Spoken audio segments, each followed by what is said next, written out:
Bihar BJP में खलबली मची हुई है। गुटबाजी इस कदर हावी है कि आला कमान के होश उड़े हुए हैं।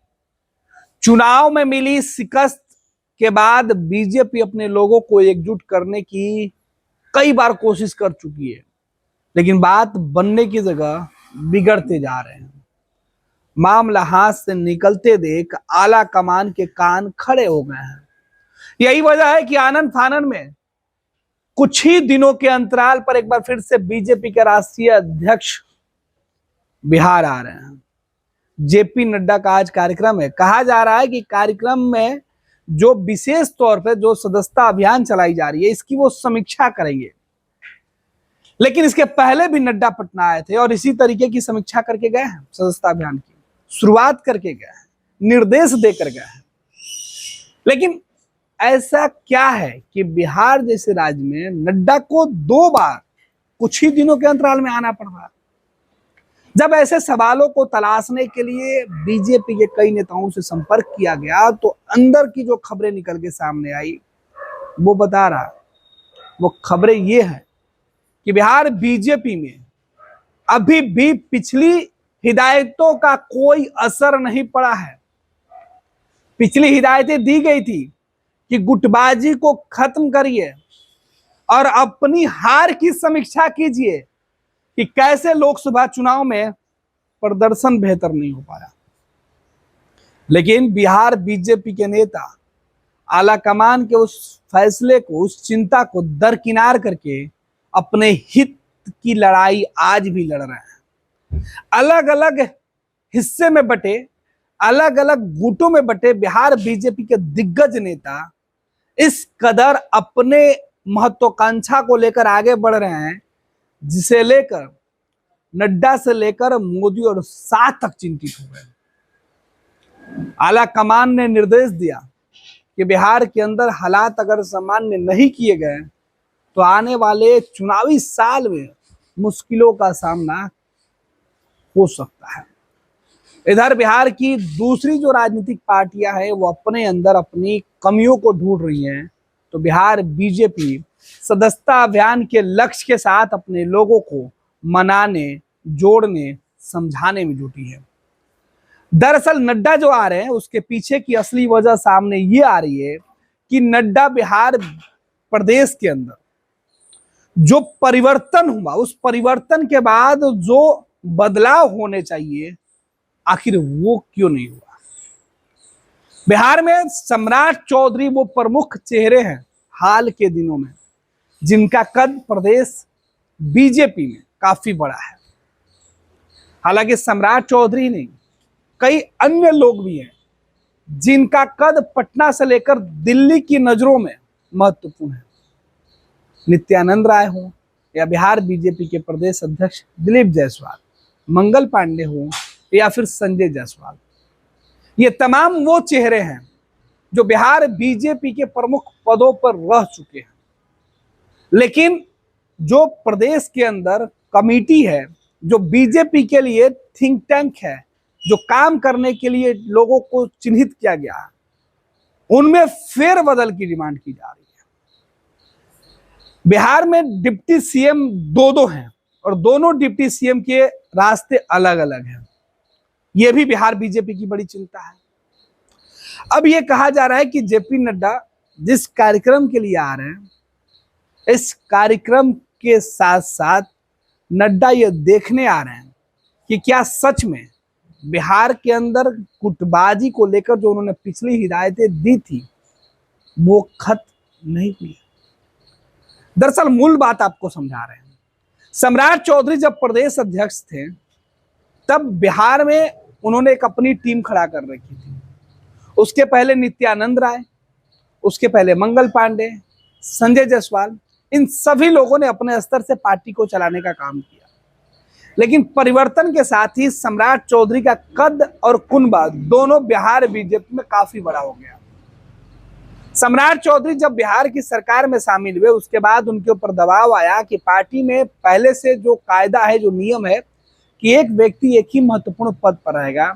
ऐसे में सम्राट चौधरी जब सरकार में आए और डिप्टी सीएम बने तब उनको प्रदेश की कमान छोड़नी पड़ी। सम्राट नहीं चाहते हुए भी बेहद जल्दीबाजी में लिए गए फैसलों की वजह से प्रदेश अध्यक्ष की कुर्सी छोड़ दी।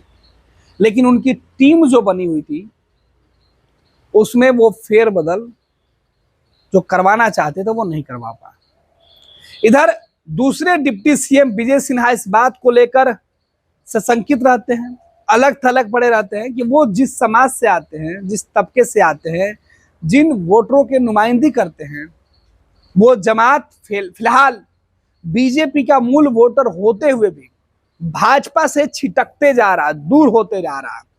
और इसका खमियाजा बिहार के अंदर हुए चुनावों पर दिखा। शाहाबाद का इलाका हो या फिर अलग अलग जगहों पर जो वोटों का समीकरण समझ में आया, वो बता रहा है कि किस तरीके से बिहार बीजेपी के जो मूल वोटर थे, जो कैडर वोटर थे, वो अपनी उपेक्षा से किस तरीके से नाराज है। ब्राह्मण, राजपूत, भूमियार, कायस्थ जो अग्रणी जाति के वोटर हैं वो बीजेपी से दूर हुए और नतीजा बीजेपी जिन 40 सीटों पर जीत का सपना देख रही थी वो सपना टूटकर धराशायी हो गया और बीजेपी बिहार में शिकस्त खा गई। इन्हें मनाने के लिए एक धड़ा काफी पहले से प्रयास कर रहा है और विजय सिन्हा हाल के वक्त में उसी धड़े की बात कर रहे हैं जिनको तरजीह नहीं मिल रही है। सम्राट चौधरी जिस समाज से आते हैं वो चाहते हैं कि उस मूल वोटरों को वो महत्वपूर्ण जगह दिलाए, लेकिन 2024 में सम्राट चौधरी का प्रयोग फेल हो गया और नीतीश कुमार, उपेंद्र कुशवाहा के मौजूदगी में सम्राट वो काम नहीं कर पाए जो वो करना चाहते थे, लिहाजा बीजेपी को नुकसान हुआ। इधर नित्यानंद राय जिस समाज से आते हैं, इनके कंधों पर महत्वपूर्ण जिम्मेवारी थी कि वो लालू प्रसाद यादव के मूल वोटरों को डैमेज करें, राजद से उसका मोहभंग कराए। लेकिन चुनाव के जब नतीजे सामने आए तो वो पूरी तरीके से नहीं हुआ। तो नित्यानंद राय का गुट भी चाहता है कि प्रदेश की कार्य समितियों में, प्रदेश के अंदर जो कमिटी बने उसमें उनके लोगों को एडजस्ट किया जाए महत्वपूर्ण जगहों पर, जिससे वो बिहार के उन तबकों के अंदर जाकर कह सके कि हमारे लोगों को तरजीह दी जा रही है, ऐसे में आप बीजेपी के साथ जुड़े। संजय जायसवाल जो पूर्व प्रदेश अध्यक्ष हैं और दिलीप जायसवाल जो वर्तमान प्रदेश अध्यक्ष हैं, इनका यह मानना है कि पार्टी के अंदर सभी लोगों को एडजस्ट करके चलना है, लेकिन जो वैश्य समाज के वोटर हैं उनको भी तरजीह मिलनी चाहिए। सम्राट चौधरी के प्रदेश की कमान संभालने के बाद यह तबका दूर हो चला था। तो इस तरीके से हर व्यक्ति अपने लिए बीजेपी के अंदर महत्वपूर्ण जगह की तलाश में है। सम्राट चौधरी की नाराजगी को लेकर यह भी खबरें है कि सम्राट चौधरी का मानना है कि जब वो प्रदेश अध्यक्ष थे और मंत्री बने तो आला कमान ने बेहद जल्दीबाजी में फैसला लेकर उनको प्रदेश अध्यक्ष की कुर्सी से छुट्टी कर दिया। और दूसरे तरफ जो नए प्रदेश अध्यक्ष बने हैं उनके मंत्री बनने के बाद, वो मंत्री थे उनको प्रदेश अध्यक्ष बना दिया गया, लेकिन उनकी कुर्सी दोनों सलामत है। हालांकि जानी तय है, लेकिन क्यों? सम्राट गुट के कुनबे का यह भी मानना है कि दिलीप जायसवाल अब चाहते हैं कि वैसे लोगों को पार्टी में तरजीह दी जाए जो ताकतवर हों, जिनके पास धन और ताकत दोनों है, पैसे की ताकत हो जो पार्टी को मजबूती की तरफ आगे ले जाए। बीजेपी का कल्चर ये नहीं रहा, जिसे लेकर जो पहले से संगठन से जुड़े हुए लोग हैं, जो पार्टी से जुड़े हुए लोग हैं, वो नाराज है। हालांकि दिलीप जायसवाल पहले से ही पार्टी के लिए फंड इकट्ठा करते रहे हैं, लिहाजा वो चाहते हैं कि जिस वक्त उनके हाथों में कमान है वो पार्टी को मजबूत स्थिति प्रदान कर सके। और इसी तरीके की कयासों के बीच नड्डा आज बिहार आ रहे हैं। नड्डा ये टुकड़े टुकड़े में हो रहे समीक्षाओं को, टुकड़े टुकड़े में जो चिंता अलग अलग खेमे में दिख रही है, उन तमाम कैंप के खूंटे उखाड़ने आ रहे हैं। कहा जा रहा है कि अलग अलग टेंट तंबू में जो गुट है, जो कार्यकर्ता, जो लीडर है, नड्डा उन सभी को एक तंबू में लाने की आज कोशिश करेंगे और आखिरी चेतावनी भी देकर जा सकते हैं।